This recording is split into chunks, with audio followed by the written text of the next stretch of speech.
Good morning everyone, and welcome to my review of the 2026 California Coast, which I'm driving right now. The car is going back today. I've had the car for 7 days, and this video is basically just going to be a review of the car, essentially as well from a novice of a camper. I've never camped before.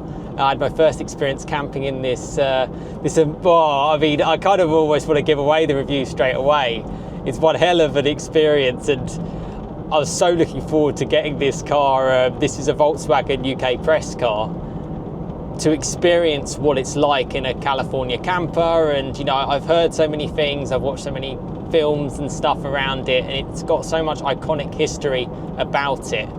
And filming this in July 2026, should you buy one, essentially? Should you buy a California Coast? You know, that's essentially what the video is going to be about. And I'll kind of start from the top and work my way kind of around it. If you're familiar with my channel, which I hope you are, you know, feel free to subscribe and check it out. I tend to like my performance stuff, but I also like an experience. And I've got to say, this has been probably the best experience I've ever had with a vehicle ever on the channel. I picked the car up 7 days ago now. It was dropped off to me.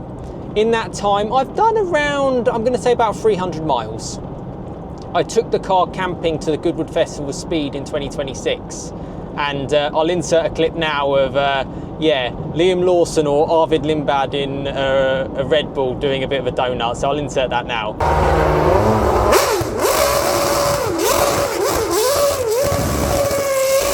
Yeah, the event was amazing, and I might do something separate just to share a little bit of a review on that. I loved it. But I actually camped at the Goodwood Festival of Speed. So that was kind of like a new thing for me to kind of experience.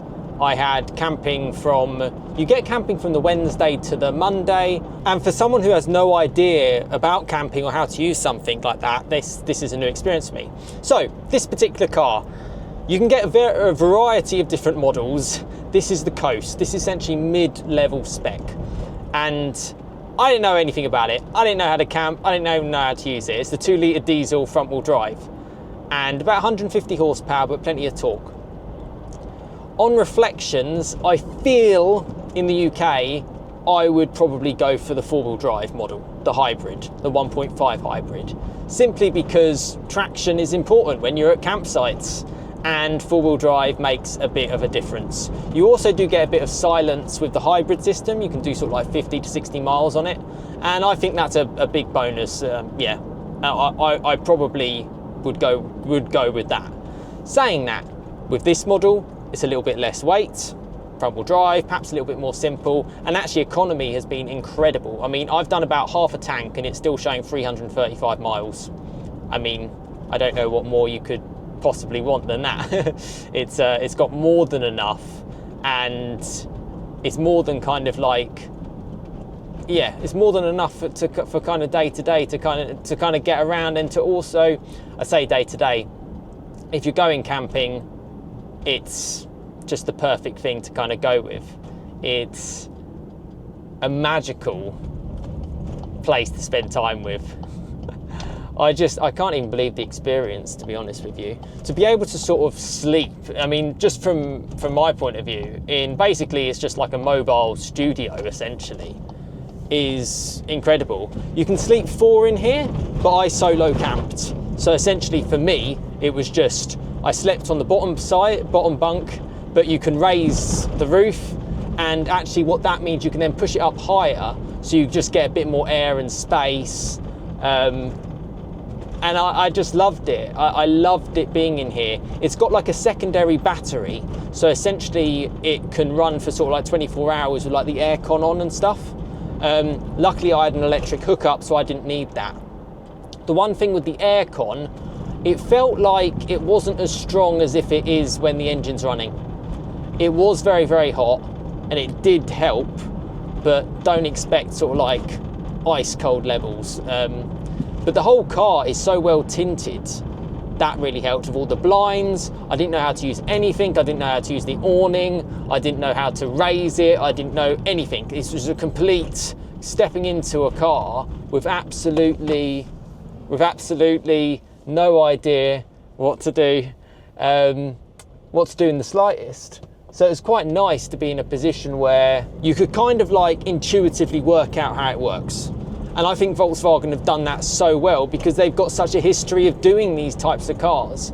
There's loads of little cubby holds. It's all very hard wearing. It's all good stuff to use, like swiveling the chair around. Setting everything up was a big part. Getting the chairs and the table out. It was just such a lovely, peaceful kind of time to just have this, to just park it up and be like, you know, you've got that base. And driving it, I've loved it. Now, it's based more on a car platform than it is on a van platform. That's the idea of the new T7. In the time that I've been driving it, and well, I'm looking down at the economy now, this is like a short journey and it's saying 41 mpg. I was getting into the 50s, mid 50s quite comfortably actually. I think I actually got up to 60 mpg on the way down to Goodwood Festival of Speed. So I'm in sort of Hertfordshire, North London. So it's a bit of a drive to do that. Comfort wise, the car is on dynamic chassis control and yeah, comfy, no problems. It does kind of rattle a bit at the back, but I feel that's something just with all kind of, you know, you got a fridge in there basically, which again, the fridge runs for 24 hours on the secondary battery or can run all the time if you've got an electric hookup. That was great for waters. It's got one gas hob, which I didn't use, and a little sink, which I also didn't use, so I can't really comment on that, but it's got it. So that's cool. I loved how it all blacked everything out, and I loved the lights at night. And what was quite cool as well is that it's sort of all dimmed down as well quite nicely to kind of put you to sleep.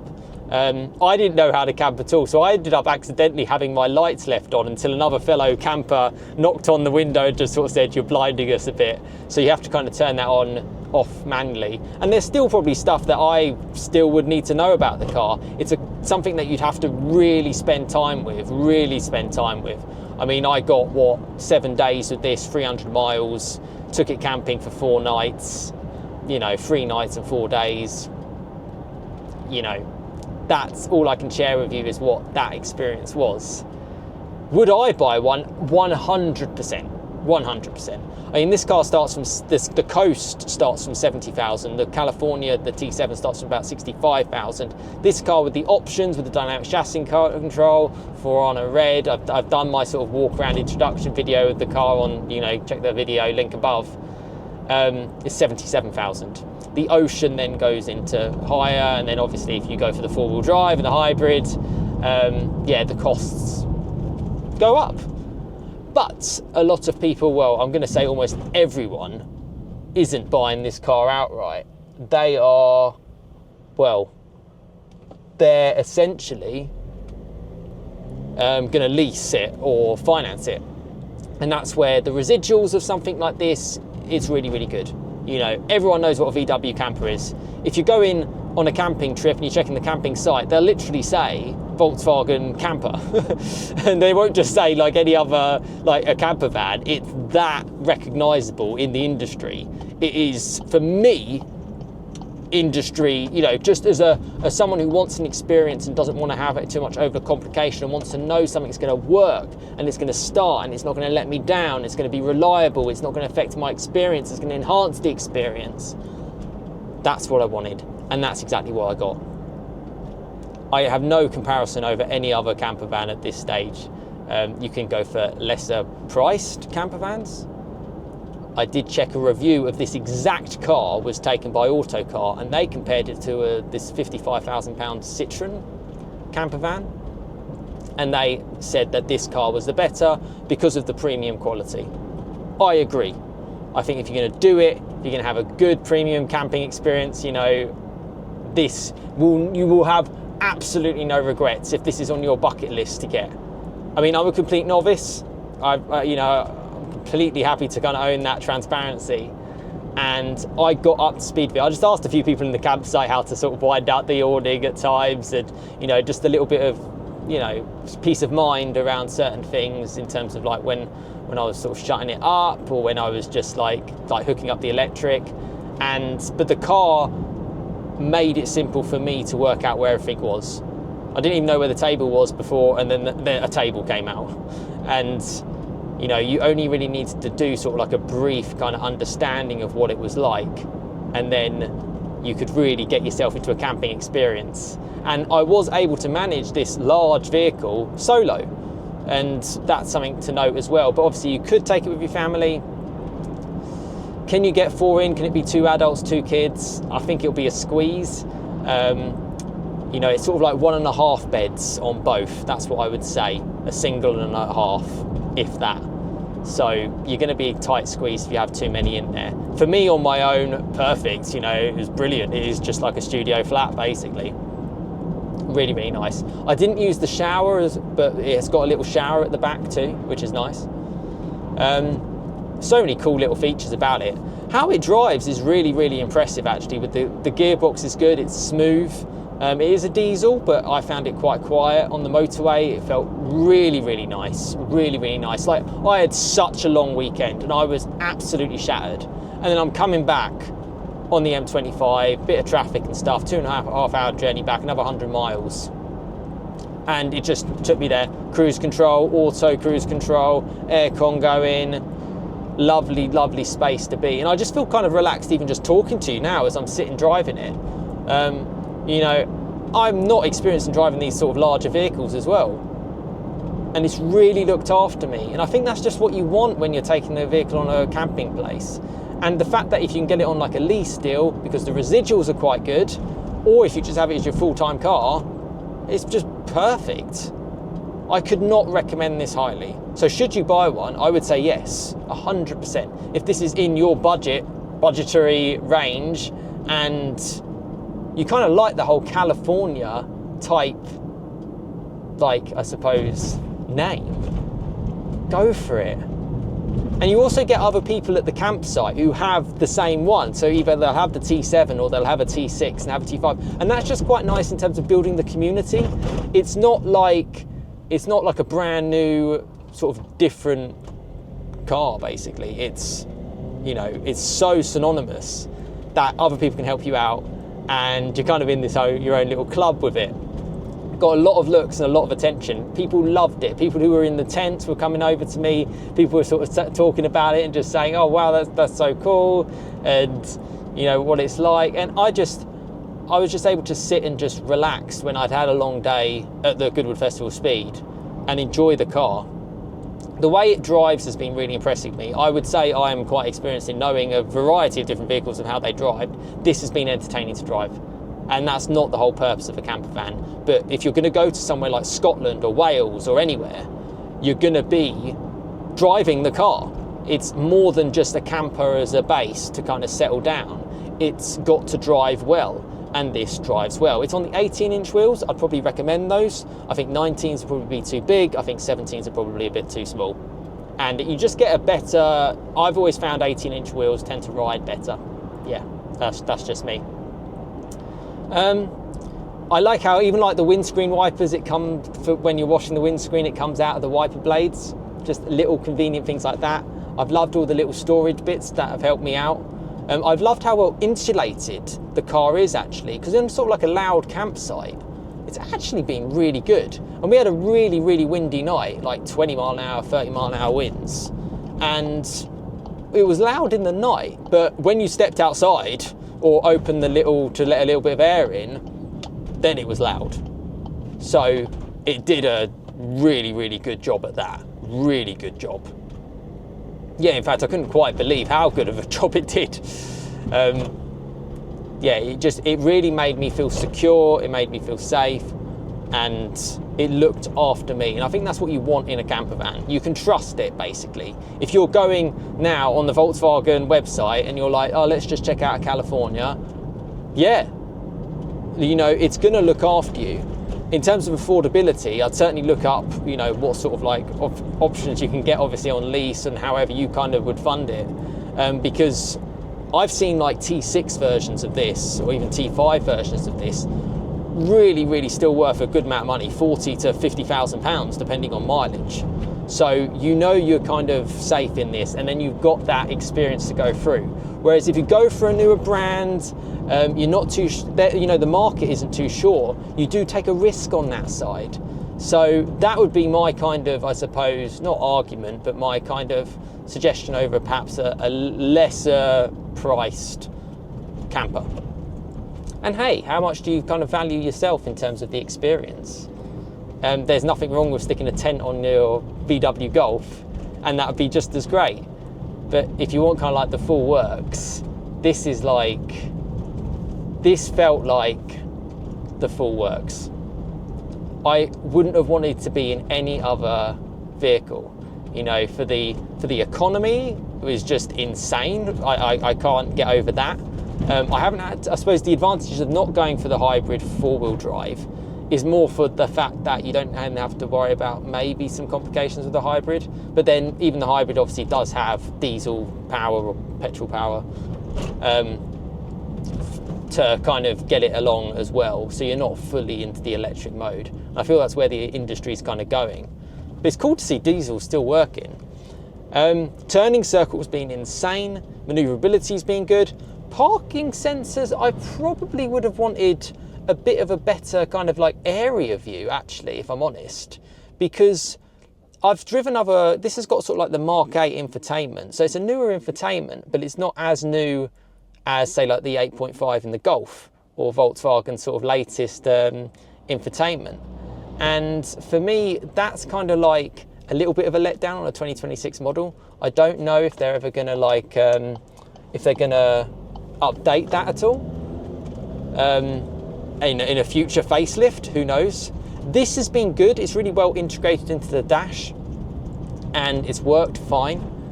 I don't like how nothing lights up with the heater and the electric sort of the buttons, the haptic stuff that you click on. It's not the best.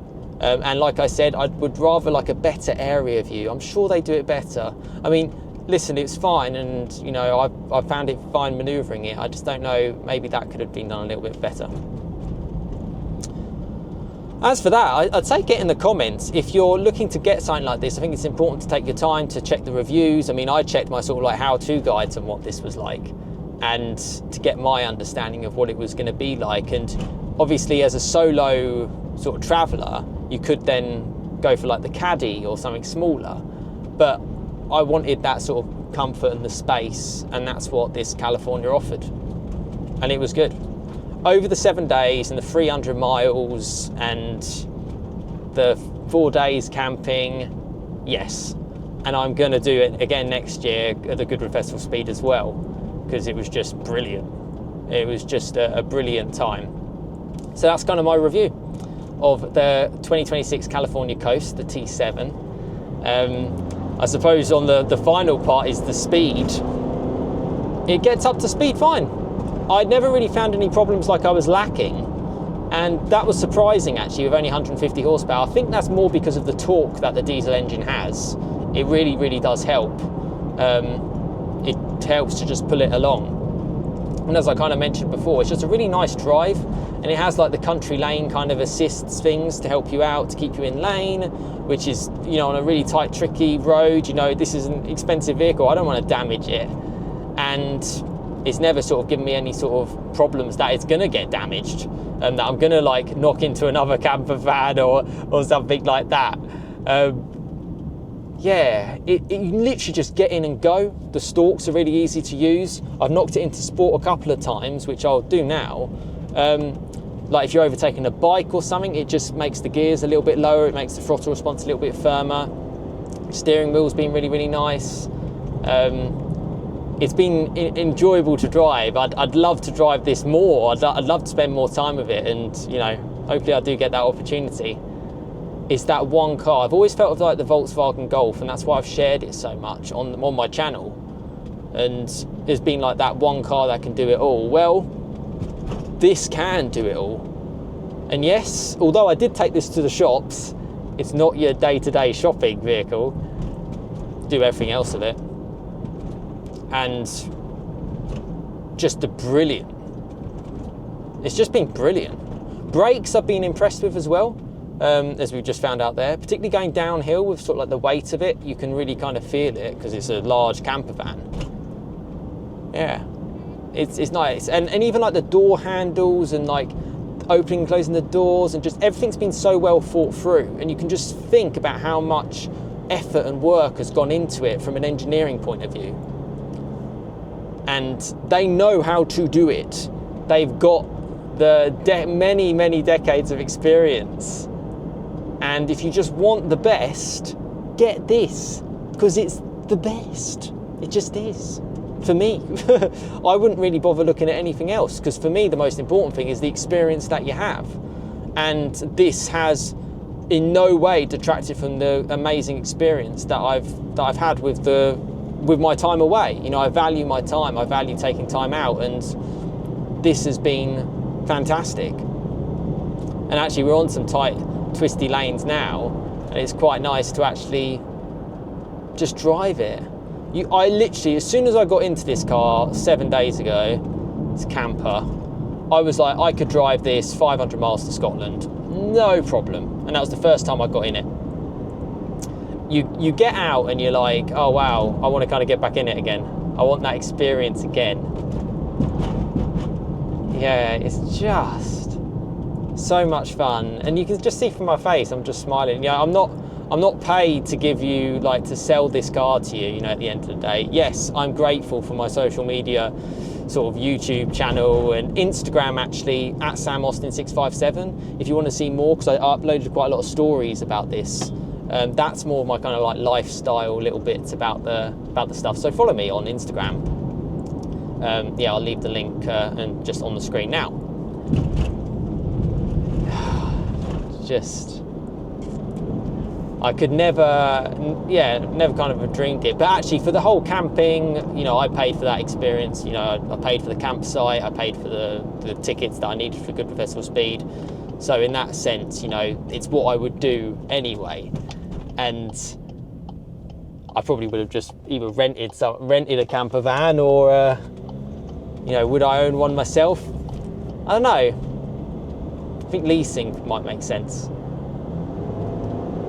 It's good to take it on one last drive. It's going to be so sad to give it back. So sad to give it back. It's just been amazing. And I hope all like the little B-roll and stuff that I've shared as well kind of gives you an idea, because I think that's what people want, just from an actual, you know, I'm not like here to sugarcoat it. I'm just an actual user of the vehicle, and if I can think of anything that was bad about it, I would let you know. But for me, as like a first experience, it's amazing. Yeah, it's just really good. Really good. And if you're looking for something when you're going to go away and you want the peace of mind, Volkswagen's new 2026 California T7 is definitely the way to go. And if you do have any further questions, let me know in the comment at any point. I'm filming this at July 2026. You might be watching this video in years to come, or months to come, or in the following days. Just let me know in the comments. I will reply, because I will remember this experience. And yeah, I can certainly help you out within the comments. And if you have a California T7 and you've lived with it and you've owned it for even longer, get involved in the comments too, because it's a community channel, and that's what it's there for, to kind of, well, to help everybody out. And yeah, sad to give it back. 100% I can recommend it. And I hope you found this review useful in any way possible, and stay tuned for future content to come on my channel. And thank you so much for watching, and I wish you well for the rest of your day. Thank you.